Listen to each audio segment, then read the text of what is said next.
નમસ્તે મિત્રો, આપ સૌ સાહિત્ય પ્રેમી વાચન પ્રેમી મિત્રોનું ઓડિયો ગુજબુક્સમાં સ્વાગત છે.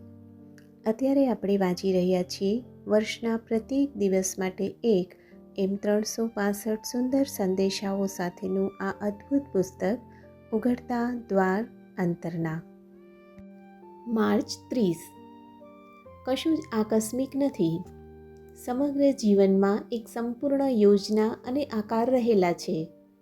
તમે એ સમગ્રતાનો ભાગ છો અને એટલે એ પૂર્ણ યોજના અને આકૃતિનો પણ ભાગ છો.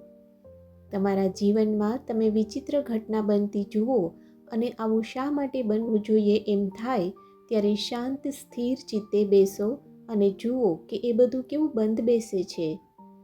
તમને દરેક બાબત માટેનું કારણ દેખાશે. એ કારણો તમે અપેક્ષા રાખી હોય તેવા હંમેશા નહીં હોય. એમ છતાં એને સ્વીકારવા અને એમાંથી શીખવા માટે તૈયાર રહો. એની સામે સંઘર્ષ ન કરો. જીવન આયાસ રહિત હોવું જોઈએ. સૂર્યના કિરણોમાં ઉઘડવા માટે ફૂલ સંઘર્ષ નથી કરતું, તો મારા અસીમ પ્રેમના કિરણોમાં ઉઘડવા માટે તમારે શા માટે મથામણ કરવી જોઈએ? તમે જો એવું કરો તો એ તમારું પોતાનું કર્તૃત્વ છે. તમારે માટે મેં જે સંપૂર્ણ આકાર અને યોજના ઘડ્યા છે તેનો એ ભાગ નથી.